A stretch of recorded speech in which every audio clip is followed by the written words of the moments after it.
नमस्कार प्रिय विद्यार्थियों। प्रज्ञा क्लासेस बीएमआर ऑनलाइन प्लेटफॉर्म पर आपका स्वागत अभिनंदन। हमने आपसे वादा किया था कि स्कूल व्याख्याता और सेकंड ग्रेड हिंदी की कक्षाएं हम अति शीघ्र शुरू करने जा रहे हैं। उस कड़ी में आज हम आपके बीच प्रस्तुत हुए हैं। इससे पहले हमने आपको स्कूल व्याख्याता हिंदी विषय से कैसे बने और वरिष्ठ शिक्षक हिंदी विषय से कैसे बने रणनीतियां साझा की थी। और उससे पहले ये भी बताया था कि कई विद्यार्थी असमंजस में हैं कि दोनों भर्तियां एक साथ है, सेकंड ग्रेड की तैयारी करें या फर्स्ट ग्रेड की तैयारी करें। वो भी अनुभव साझा किए। जिनके एमए बीएड है वो व्याख्याता की तैयारी करें, ज़्यादा बेहतर है। पाठ्यक्रम को भी देखें, आपका विश्वास हो कि मैं इस पाठ्यक्रम को अच्छी तरह से कर पाऊंगा। और जिनके बीए बीएड है और जिनका सेकंड ग्रेड के पाठ्यक्रम पर पूरा विश्वास है कि मैं इसको अच्छी तरह से कर पाऊंगा परीक्षा तक, तो उन्हें उसकी तैयारी करनी चाहिए। और अब आप अपने विवेक के आधार पर निर्णय ले चुके होंगे। आज हम आपके बीच प्रस्तुत हुए हैं इस उद्देश्य से कि बहुत जल्द हम नियमित कक्षाएं शुरू करेंगे स्कूल व्याख्याता हिंदी और वरिष्ठ शिक्षक हिंदी की। लेकिन उससे पहले आपको स्कूल व्याख्याता और सेकंड ग्रेड के पाठ्यक्रम से संबंधित अलग-अलग टॉपिक की एक-एक डेमो क्लास आपको उपलब्ध करवाएँगे। 7-8 डेमो क्लासेस आपको मिलेगी। स्कूल व्याख्याता के पाठ्यक्रम में हिंदी साहित्य का इतिहास विस्तार से है और सेकंड ग्रेड के पाठ्यक्रम में व्याकरण विस्तार से हैं। तो आपको इन दोनों को ध्यान में रखना है। कुछ टॉपिक और कॉमन है और कुछ टॉपिक अलग-अलग है। स्कूल व्याख्याता में सेकंड ग्रेड दोनों में ही पाठ्य पुस्तकें भी है, 11-12 की दोनों में है, 9-10 की सेकंड ग्रेड में अलग से हैं। काव्य शास्त्र का पाठ स्कूल व्याख्याता में कुछ बड़ा है, 10 टॉपिक अतिरिक्त एमए वाले। और व्याकरण का पाठ सेकंड ग्रेड में बड़ा है, साहित्य इतिहास स्कूल व्याख्याता में बड़ा है। और उसके साथ-साथ सेकंड ग्रेड में भाषा से संबंधित भी प्रश्न पूछे जाएंगे, जबकि स्कूल व्याख्याता में नहीं है। और कुछ पर्टिकुलर रचनाकार जिनकी रचनाएं उनमें 9 कवि है, एक आपका नाटक है, 4 कहानियां हैं, 3 निबंध है। उनको आपको सेकंड ग्रेड के पाठ्यक्रम में अलग से पढ़ना है। तो इस तरह से पाठ्यक्रम की हम चर्चा पहले कर चुके हैं। आज हम बात करेंगे हिंदी साहित्य इतिहास में। एक टॉपिक हम लेंगे हिंदी साहित्य इतिहास परंपरा, जहां से हम साहित्य इतिहास को पढ़ना शुरू करते हैं। तो साहित्य इतिहास परंपरा वाला जो टॉपिक आज का है वो स्कूल व्याख्याता में विस्तार से साहित्य इतिहास है। ऐसी स्थिति में स्कूल व्याख्याता में आज के टॉपिक से संबंधित 3-4 सवाल पूछे जा सकते हैं। लेकिन सेकंड ग्रेड में साहित्य इतिहास कम है, तो 1-2 सवाल यहाँ भी पूछे जा सकते हैं। साहित्य इतिहास की अगर हम बात करें, तो हिंदी साहित्य इतिहास परंपरा की बात करें। हिंदी साहित्य इतिहास परंपरा की शुरुआत हम गारसा द तासी से मानते हैं। हिंदी साहित्य इतिहास परंपरा की शुरुआत गारसा द तासी से मानते हैं। और आधुनिक काल तक अगर हम बात करें, वर्तमान की बात करें, तो आधुनिक काल में डॉक्टर नगेंद्र द्वारा संपादित इतिहास महत्वपूर्ण है। डॉक्टर नगेंद्र द्वारा संपादित इतिहास, जिसका तृतीय संशोधित संस्करण डॉक्टर हरदयाल के सह संपादन में 2009 में प्रकाशित हुआ। और डॉक्टर नगेंद्र द्वारा संपादित इतिहास के साथ साथ डॉक्टर रामस्वरूप चतुर्वेदी का हिंदी साहित्य और संवेदना का विकास महत्वपूर्ण है। डॉक्टर बच्चन सिंह का हिंदी साहित्य का दूसरा इतिहास भी महत्वपूर्ण है। आचार्य विश्वनाथ प्रसाद मिश्र का हिंदी साहित्य का अतीत भी महत्वपूर्ण है। और थोड़ा पीछे जाएं तो हिंदी साहित्य इतिहास में जिसे मील का पत्थर कहते हैं, वो आचार्य रामचंद्र शुक्ल का हिंदी साहित्य का इतिहास है। और आचार्य शुक्ल हिंदी साहित्य इतिहास परंपरा के आधार स्तंभ कहलाते हैं। आचार्य द्विवेदी की 3 कृतियां, हिंदी साहित्य का आदिकाल, हिंदी साहित्य की भूमिका, हिंदी साहित्य का उद्भव और विकास भी महत्वपूर्ण है। और डॉक्टर रामकुमार वर्मा का हिंदी साहित्य का आलोचनात्मक इतिहास भी महत्वपूर्ण है। और साहित्य इतिहास परंपरा में जब हम गारसा द तासी से शुरुआत करते हैं, तो इस कड़ी में इतने इतिहास पढ़ते हैं। लेकिन हिंदी साहित्य इतिहास परंपरा में गारसा द तासी से पहले भी कुछ ग्रंथ लिखे गए हैं, जिन्हें आलोचक साहित्य इतिहास परंपरा की श्रेणी में स्थान नहीं देते हैं। उन्हें परिचयात्मक ग्रंथ कहते हैं। हम उनका भी अध्ययन करेंगे। लेकिन उससे पहले हम देखेंगे कि साहित्य इतिहास क्या है, साहित्य इतिहास के संबंध में आचार्य शुक्ल क्या मत रखते हैं। उससे पहले मैं आपको बताना चाहूंगा कि जो हम टॉपिक शुरू कर रहे हैं वो टॉपिक आपको बोर्ड पर एक्सप्लेन करके बताएंगे। बीच-बीच में कुछ पीपीटी भी आएगी, जैसे हम किसी टॉपिक को ले रहे हैं या किसी रचनाकार को ले रहे हैं, उससे संबंधित आलोचकों की टिप्पणियाँ होगी तो पीपीटी के माध्यम से आपको एक्सप्लेन करेंगे और आवश्यकता अनुसार आपको ई कंटेंट भी देंगे। हमें लगेगा कि ये आपको देना चाहिए क्योंकि हमारा उद्देश्य यह है कि आपका चयन हो और आपका उद्देश्य है कि आप स्कूल व्याख्याता बने या सेकंड ग्रेड बने। हमारा उद्देश्य एक है, तो ऐसी स्थिति में हम जितना संभव होगा बेहतर से बेहतर देने का प्रयास करेंगे। हमें लगेगा कि आपको ये कंटेंट इसका देना है तो वो देंगे और आपको बोर्ड पर एक्सप्लेन करके समझाएँगे। लेकिन ध्यान देना, अगर आप मनोयोग से समर्पित भाव से तैयारी करना चाहते हैं, तो आप बोर्ड पर जो टॉपिक समझाया जाता है उसको ध्यान से सुनें, देखें और साथ-साथ में अपना एक नोटबुक भी रखें, अपना एक रजिस्टर बनाएँ और उस पे अंकित भी करें और बार-बार लिखकर याद करने का प्रयास करेंगे, तो आपकी मेमोरी में वो लंबे समय तक रहेगा और आप सफल भी होंगे, चयन के करीब होंगे। तो हम हिंदी साहित्य इतिहास परंपरा को शुरू करें उससे पहले हम देखेंगे कि साहित्य इतिहास किसे कहते हैं। साहित्य इतिहास में हम आचार्य रामचंद्र शुक्ल को साहित्य इतिहास का आधार स्तंभ मानते हैं। उन्होंने अपने हिंदी साहित्य का इतिहास में पृष्ठभूमि में जहाँ वो काल विभाजन की बात करते हैं, वहाँ साहित्य इतिहास का एक खाका हमारे सामने रखते हैं। वो किस तरह से रखते हैं देखिए। आचार्य शुक्ल कहते हैं, जबकि प्रत्येक देश का साहित्य वहाँ की जनता की चित्तवृत्ति का संचित प्रतिबिंब होता है।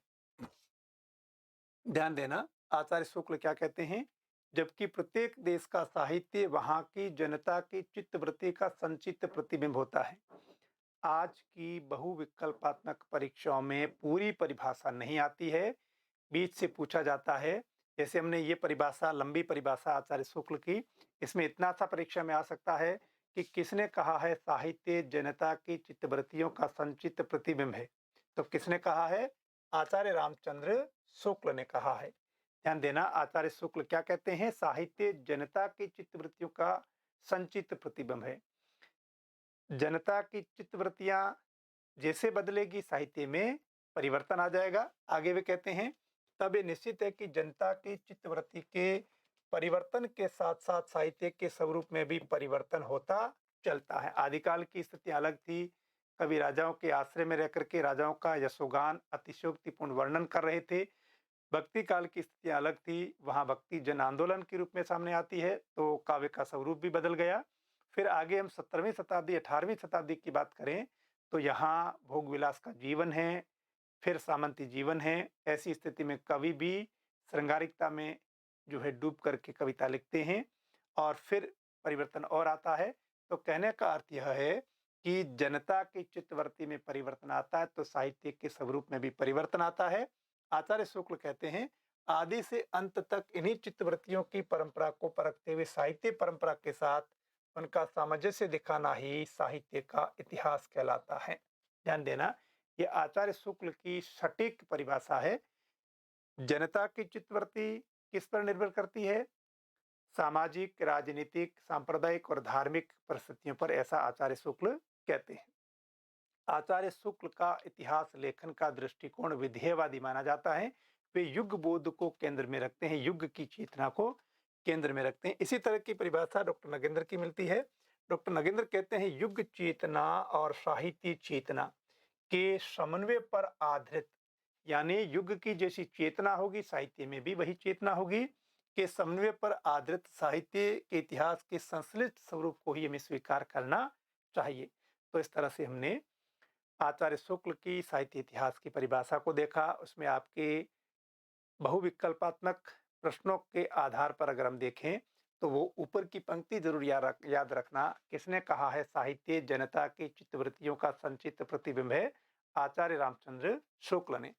अब हम बात करेंगे साहित्य इतिहास परंपरा से पहले कौन से ऐसे ग्रंथ लिखे गए हैं जिन्हें आधार तो बनाया जाता है लेकिन आलोचक साहित्य इतिहास परंपरा में स्थान नहीं देते हैं। साहित्य इतिहास परंपरा से पहले के लिखे गए परिचयात्मक ग्रंथ हम 10-11 की बात करेंगे। एक आपके मिलता है नाभादास का भक्तमाल।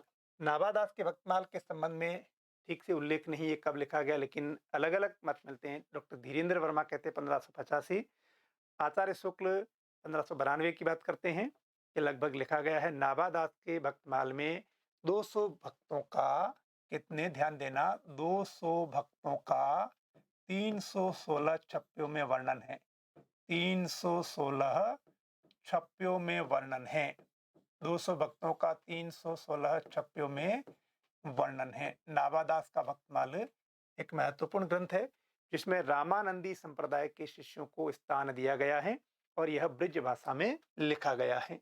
और फिर हम पढ़ते हैं गोकुलनाथ की 84 वैष्णव की वार्ता और 252 वैष्णव की वार्ता। गोकुलनाथ ने 84 वैष्णव की वार्ता में वल्लभ जी के शिष्यों को स्थान दिया है और 252 वैष्णव की वार्ता में अपने पिता विठल नाथ के शिष्यों को स्थान दिया है। गोकुलनाथ की ये मौखिक रचनाएं हैं जो उनके श्रीमुख से निसृत हैं और इसे लिपिबद्ध करने का काम किसने किया है? हरि राय ने किया है। ध्यान देना, लिपिबद्ध करने का काम किसने किया है? हरि राय ने किया। इस तरह के प्रश्न भी कई बार पूछ लिए जाते हैं। तो 84 वैष्णव की वार्ता, 252 वैष्णव की वार्ता, इन दोनों ग्रंथों में पुष्टि मार्गीय भक्तों का वर्णन है और ये दोनों ही ब्रिज भाषा में लिखी गई हैं। उसके बाद बात करते हैं सिखों के 5वें गुरु अर्जुन देव की, जिन्होंने श्री गुरु ग्रंथ साहिब का संकलन किया। ध्यान देना, गुरु अर्जुन देव जो 5वें गुरु थे, उन्होंने 1604 ईस्वी में गुरु ग्रंथ साहिब का संकलन किया। डॉक्टर रामकुमार वर्मा कहते हैं कि इस ग्रंथ में अर्जुन देव ने नानक, नामदेव, कबीर, रैदास सहित 16 संतों को स्थान दिया है। कितने संतों को? 16 संतों को इसमें स्थान दिया है। ध्यान देना, अपनी नोटबुक को तैयार रखें, मूल बिंदु जरूर लिखें। आपको साहित्य इतिहास से संबंधित ई कंटेंट भी आपको पूरा मिलेगा, लेकिन जो मूल बिंदु वो यहाँ आप अच्छी तरह से देखें। तो श्री गुरु ग्रंथ साहिब में 16 संतों को स्थान दिया, ऐसा कौन कहते हैं? डॉक्टर रामकुमार वर्मा। फिर वेणी माधवदास का मूल गोसाई चरित आता है जो 1630 ईस्वी में लिखा गया। मूल गोसाई चरित में गोस्वामी तुलसीदास के जीवन को चित्रित किया गया है, यानी उनका चरित्र चित्रण है। इसी तरह से आपका भक्त नामावली है ध्रुवदास का। ध्रुवदास की भक्त नामावली भी महत्वपूर्ण रचना है। इसे सूत्रात्मक भक्तमाल भी कहते हैं। यह रचना भी महत्वपूर्ण है। फिर तुलसी की कविमाला है। तुलसी की कविमाला में 75 कवियों को स्थान दिया गया। ये रचना भी महत्वपूर्ण है। और कालिदास त्रिवेदी की कालिदास हजारा नामक रचना, इसको लेकर के प्रश्न आ सकता है। कालिदास त्रिवेदी की कालिदास हजारा में 212 कवियों की 1000 कविताएं संकलित है। ध्यान देना, 212 कवियों की 1000 कविताएं संकलित हैं। यहाँ जो नाम दिया गया है कालिदास हजारा, हजारा का यहाँ अर्थ लिया गया है कविताओं से। कवि कितने हैं? 212 है और कविताएं कितनी हैं? 1000 कविताएं हैं। तो 212 कवियों की 1000 कविताओं को उन्होंने कालिदास हजारा में संकलित किया है। फिर सूदन की कविमाला एक रचना है। और फिर है माता दीन मिश्र का कवित रत्नाकर। माता दीन मिश्र के कवित रत्नाकर में 20 कवियों को स्थान दिया गया है। कवित रत्नाकर नाम से बाद में सेनापति की भी एक रचना मिलती है, लेकिन वो काव्य संग्रह है। और यहाँ यह जो है कवियों का, संतों का संकलन है। फिर देवी प्रसाद मुंसिफ की एक रचना है कवि रत्नमाला। कवि रत्नमाला 1911 में लिखी गई है और कवि रत्नमाला में राजपूताने के 108 कवियों को स्थान दिया गया है। ध्यान देना, कवि रत्नमाला में राजपूताने के 108 कवियों को उन्होंने स्थान दिया है। फिर अधम की संत बानी संग्रह तथा अन्य संतों की बानी, इसमें 24 संतों को स्थान दिया गया है। तो इस तरह से हमने देखा ये रचनाएं जिन्हें आलोचक साहित्य इतिहास परंपरा में स्थान नहीं देते हैं, लेकिन ये रचनाएं परिचयात्मक ग्रंथ के रूप में पढ़ी जाती हैं। अब हम बात करेंगे आज जो हमारा मूल टॉपिक है। मूल टॉपिक हमारा क्या है? हिंदी साहित्य इतिहास परंपरा। हिंदी साहित्य इतिहास परंपरा में हम बात किसकी करते हैं? सबसे पहले हम बात करेंगे गारसा दत्त तासी की। आज हम चार पांच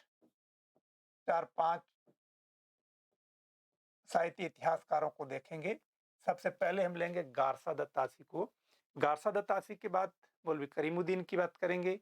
मौलवी करीमुद्दीन के बाद शिव सिंह सेंगर से पहले महेश दत्त शुक्ल की बात करेंगे, फिर शिव सिंह सेंगर की बात करेंगे और फिर हम जॉर्ज ग्रियर्सन की बात करेंगे, जो 20वीं शताब्दी में ग्रंथ लिखे गए हैं, हम उनकी बात करेंगे।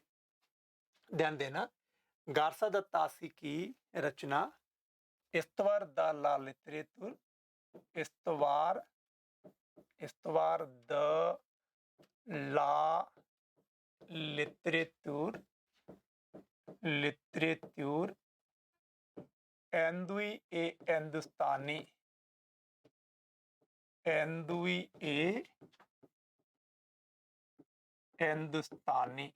ध्यान देना, हम आज जो बात करेंगे गारसा दत्तासी से लेकर के जॉर्ज ग्रियर्सन की बात करेंगे, यानी 19वीं शताब्दी में, 20वीं शताब्दी नहीं, 19वीं शताब्दी, 19वीं शताब्दी में जो साहित्य इतिहास ग्रंथ लिखे गए हैं, उनमें सबसे पहला नाम आता है गारसा दत्तासी का। उनकी रचना का नाम क्या है? इस्तवर द ला लिटरेतुर, इस्तवर द ला लिटरेतुर एंदुई ए हिंदुस्तानी।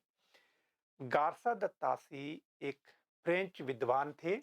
उन्होंने फ्रेंच भाषा में हिंदी साहित्य का इतिहास लिखा, इस्तवर द ला लिटरेतुर एंदुई ए हिंदुस्तानी नाम से। ध्यान देना, इसका प्रथम भाग कब प्रकाशित हुआ? इसका प्रथम भाग 1839 में प्रकाशित हुआ, 1839 ईस्वी में। इसका द्वितीय भाग कब प्रकाशित हुआ? इसका द्वितीय भाग 1847 में प्रकाशित हुआ और द्वितीय संस्करण द्वितीय संशोधित संस्करण कब आया? द्वितीय संशोधित संस्करण कब आया? 1871 में। ध्यान देना, 1871 ईस्वी में। और कितने भागों में आया? 1871 में कितने भागों में आया? 3 भागों में आया। गारसा दत्तासी के इतिहास को लेकर के अक्सर प्रश्न पूछे जाते हैं। गारसा दत्तासी का इतिहास का प्रथम भाग 1839 में, द्वितीय भाग 1847 में और द्वितीय संशोधित संस्करण 1871 में 3 भागों में प्रकाशित हुए। ये प्रश्न कई बार पूछा गया और भी पूछा जा सकता है। प्रश्न क्या पूछा जाता है? गारसा दत्तासी के इतिहास का द्वितीय संशोधित संस्करण कितने भागों में और कब प्रकाशित हुआ? 3 भागों में 1871 में प्रकाशित हुआ। तो गारसा दत्तासी के इतिहास में कुल कितने कवियों को स्थान दिया गया है? 738 कवियों को स्थान दिया गया है। हिंदी के कितने कवि है? 72 कवि है। किस भाषा के हैं? हिंदी के। 72 कवि हिंदी के हैं। ध्यान देना, 738 कवियों में हिंदी के मात्र 72 कवि है। एक प्रकार से हम कह सकते हैं कि यह उर्दू कवियों का वृत्तांत है। तो गारसा दत्तासी हिंदी साहित्य इतिहास परंपरा के प्रवर्तक है। उन्होंने सबसे पहले हिंदी साहित्य का इतिहास किस भाषा में लिखा है, ये भी ध्यान देना, फ्रेंच भाषा में लिखा है। ठीक है, कब लिखा? पहला भाग 1839 में, दूसरा भाग 1847 में और संशोधित संस्करण 1871 में 3 भागों में प्रकाशित हुआ। 738 कवियों को उन्होंने स्थान दिया। 72 कवि हिंदी के हैं। तो गारसा दत्तासी हिंदी साहित्य इतिहास परंपरा में, हिंदी साहित्य इतिहास परंपरा के प्रवर्तक माने जाते हैं, जनक माने जाते हैं। और पहला इतिहास हमारा जो है फ्रेंच भाषा में लिखा गया है। गारसा दत्तासी का इतिहास जो है, जिस भाषा में लिखा गया है वो फ्रेंच भाषा है, लेकिन उसका पहला हिंदी अनुवाद किसने किया? इस तरह के प्रश्न भी आते हैं। तो ध्यान देना, तासी के इतिहास का पहला हिंदी अनुवाद किसने किया? लक्ष्मी सागर वार्ष्णेय ने। लक्ष्मी सागर वार्ष्णेय ने इसका पहला हिंदी अनुवाद किया। किस नाम से किया? हिंदवी साहित्य का इतिहास। हिंदवी साहित्य का इतिहास, हिंदवी साहित्य का इतिहास नाम से इन्होंने कब किया? 1952 ईस्वी में। ध्यान देना, गारसा द तासी का इतिहास मूल रूप से फ्रेंच भाषा में लिखा गया। उसका हिंदी अनुवाद लक्ष्मी सागर वार्ष्णेय ने हिंदवी साहित्य का इतिहास नाम से 1952 ईस्वी में किया है। इस इतिहास की सीमा क्या है कि इस इतिहास में काल विभाजन नामकरण नहीं किया गया है, लेकिन यह महत्व इसका है कि पहली बार इन्होंने हिंदी साहित्य का इतिहास लिखने का प्रयास किया है। तो गारसा दत्तासी के इतिहास के बाद हम आगे बढ़े तो गारसा दत्तासी के इतिहास के बाद नाम आता है मौलवी करीमुद्दीन का। ध्यान देना, मौलवी करीमुद्दीन ने भी लिखा है। मौलवी करीमुद्दीन किस भाषा में लिखते हैं? मौलवी करीमुद्दीन उर्दू में लिखते हैं। किस नाम से लिखते हैं? तज़किरा-ई सूरा-ई हिंदी। तज़किरा-ई सूरा-ई तज़किरा-ई सूरा-ई हिंदी। तज़किरा-ई सूरा-ई हिंदी नाम से इनका इतिहास मिलता है।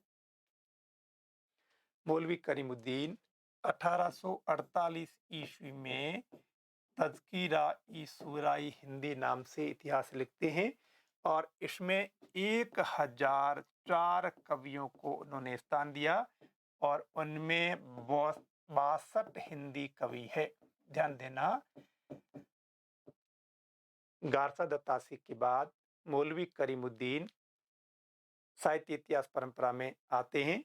उन्होंने तज़किरा-ई सूरा-ई हिंदी नाम से इतिहास लिखा। उर्दू भाषा में लिखा था इन्होंने। किस में लिखा है? उर्दू में लिखा है और इसमें उन्होंने 1004 कवियों को स्थान दिया है, जिनमें हिंदी के मात्र 62 कवि है। तासी के इतिहास में 72 कवि थे, यहाँ और कम हो गए, 62 कवि है। और यह कब प्रकाशित हुआ है? 1848 ईस्वी में प्रकाशित हुआ है। इस इतिहास का इतना ही महत्व है। मौलवी करीमुद्दीन के बाद हम नाम लेते हैं महेश दत्त शुक्ल का। ध्यान देना, महेश दत्त शुक्ल को डॉक्टर नगेंद्र द्वारा संपादित इतिहास में स्थान नहीं दिया गया है। महेश दत्त शुक्ल की एक रचना जो कब आती है? महेश दत्त शुक्ल का भाषा काव्य संग्रह। ध्यान देना, इनकी रचना का नाम है भाषा काव्य संग्रह। महेश दत्त शुक्ल के भाषा काव्य संग्रह का प्रकाशन माना जाता है 1873 ईस्वी।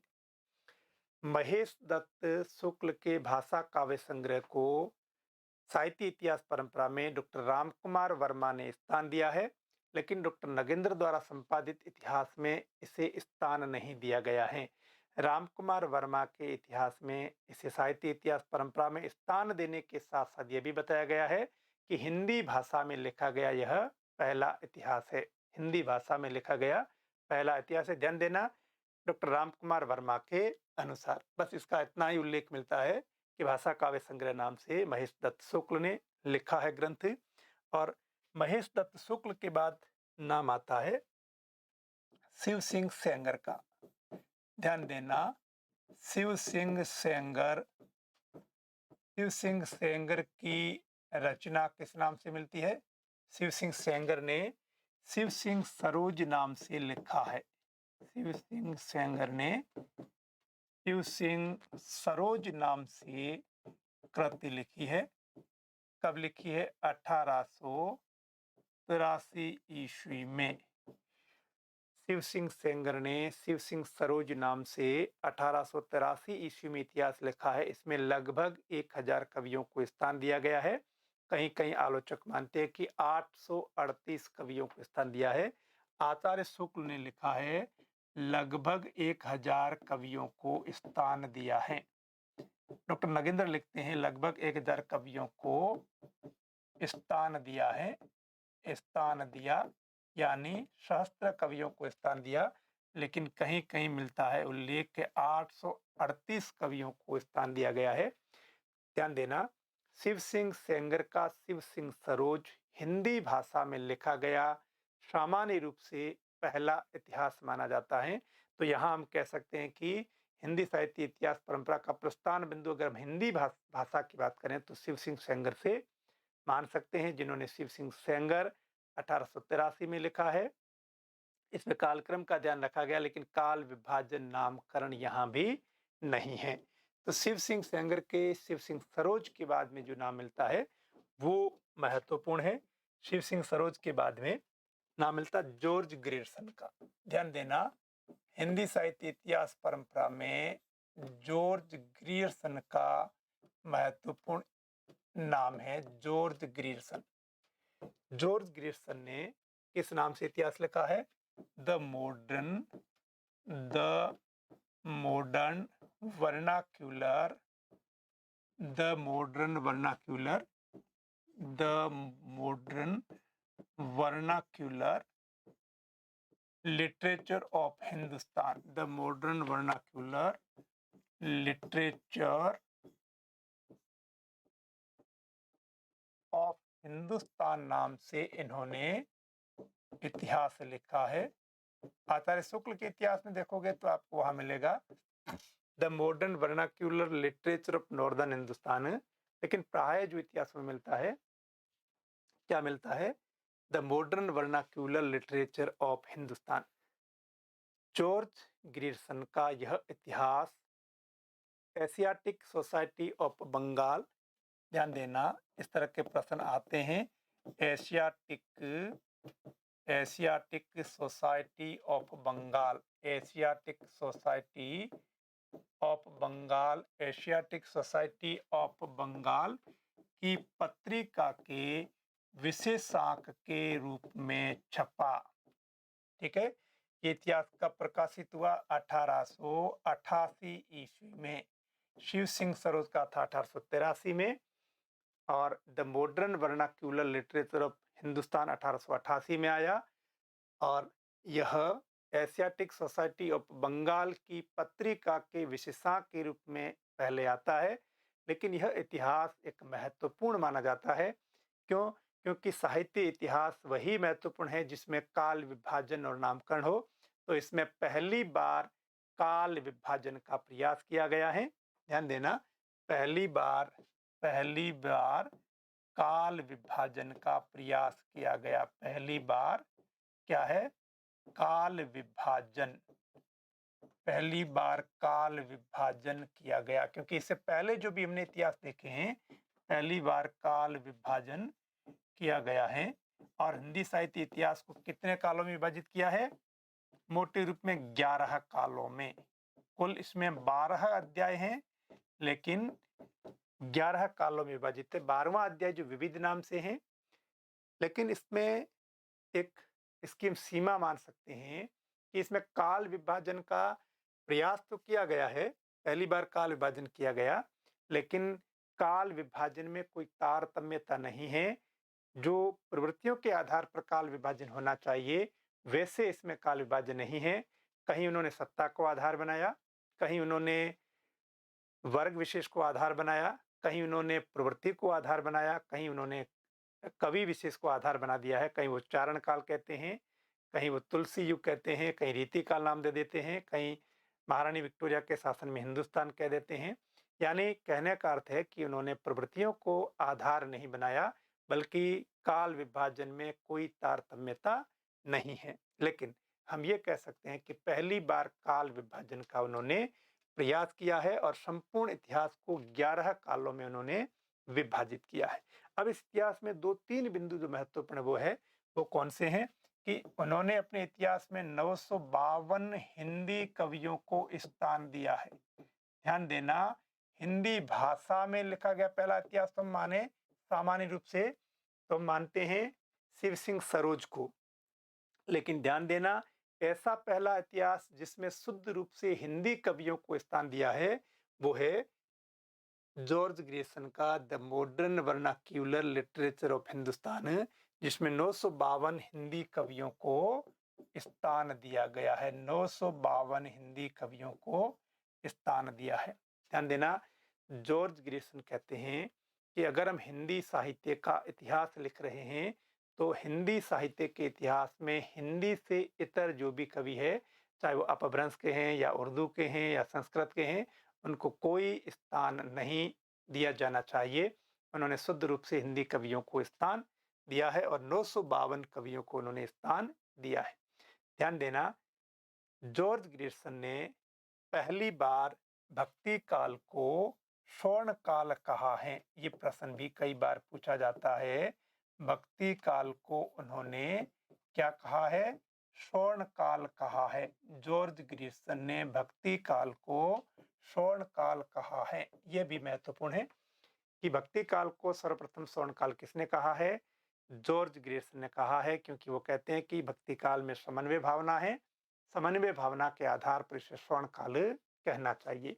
साथ ही जॉर्ज ग्रियर्सन ने भक्ति काल के राम भक्त कवि तुलसीदास को गौतम बुद्ध के बाद सबसे बड़ा लोक नायक बताया है। ध्यान देना, गौतम बुद्ध के बाद, गौतम बुद्ध के बाद, गौतम बुद्ध के बाद किसे बताया है? गौतम बुद्ध के बाद सबसे बड़े लोक नायक, सबसे बड़े लोक नायक कौन है? सबसे बड़े लोक नायक तुलसीदास। ऐसा कौन कहते हैं? जॉर्ज ग्रियर्सन कहते हैं। सबसे बड़े लोक नायक तुलसीदास हैं। तो इस तरह से ये 2-3 प्रश्न जो बनते हैं वे पूछे जा सकते हैं। ध्यान देना, जॉर्ज ग्रियर्सन का इतिहास the modern vernacular literature of Hindustan नाम से 1888 में किस भाषा में? अंग्रेजी भाषा में प्रकाशित हुआ। किस भाषा में? अंग्रेजी भाषा में प्रकाशित हुआ है। और यह सबसे पहले एशियाटिक सोसाइटी ऑफ बंगाल की पत्रिका के विशेषांक के रूप में आता है। और इस इतिहास की विशेषता क्या है? पहली बार काल विभाजन किया गया है। हालांकि उनके काल विभाजन में तारतम्यता नहीं है, लेकिन उन्होंने पहली बार 11 कालों में इतिहास को विभाजित किया है और 952 हिंदी कवियों को उन्होंने स्थान दिया है। और भक्ति काल को उन्होंने स्वर्ण काल कहा और गौतम बुद्ध के बाद सबसे बड़े लोक नायक के रूप में तुलसीदास को उन्होंने याद किया है। गौतम बुद्ध के बाद सबसे बड़े लोक नायक तुलसीदास हैं, ऐसी उन्होंने बात अपने इतिहास में की है। तो जॉर्ज ग्रियर्सन का इतिहास अंग्रेजी भाषा में था। इसका हिंदी अनुवाद पहला किसने किया है? ध्यान देना, किशोरीलाल गुप्त ने। किसने किया? किशोरीलाल गुप्त ने। इस तरह के प्रश्न भी पूछे जाते हैं। किशोरीलाल गुप्त ने इसका पहला हिंदी अनुवाद किया। हिंदी साहित्य का प्रथम इतिहास नाम से, हिंदी साहित्य का प्रथम इतिहास। ध्यान देना, हिंदी साहित्य का प्रथम इतिहास नाम से कब किया? 1957 ईस्वी में। जो हमने पहले लिया था गार्सा दत्तासी के इतिहास, वो गार्सा दत्तासी के इतिहास का पहला हिंदी अनुवाद लक्ष्मी सागर वार्ष्णेय ने हिंदवी साहित्य का प्रथम इतिहास नाम से 1952 में किया। और जॉर्ज ग्रियर्सन के इतिहास का पहला हिंदी अनुवाद किशोरीलाल गुप्त ने हिंदी साहित्य का प्रथम इतिहास नाम से 1957 ईस्वी में किया है। ध्यान देना, जो आपको टॉपिक बताया गया उसमें महत्वपूर्ण बिंदु हमें लगा कि ये बिंदु जो है परीक्षा में पूछे जा सकते हैं, आपको नोट करवाए हैं।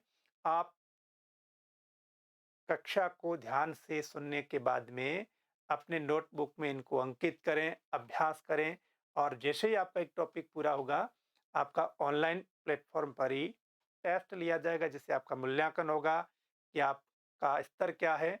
तो इस तरह से आप नियमित रूप से समय का ध्यान रखते हुए आप कड़ी मेहनत करेंगे, तो मैं आपको पूरा विश्वास दिलाता हूँ कि आप जिस उद्देश्य से हमसे जुड़े हैं या हमसे जुड़ रहे हैं, आप उस उद्देश्य में कामयाब होंगे और आप स्कूल व्याख्याता की तैयारी करने वाले स्कूल व्याख्याता में सफल होंगे और वरिष्ठ शिक्षक की तैयारी करने वाले वरिष्ठ शिक्षक में सफल होंगे, ऐसा मेरा विश्वास है।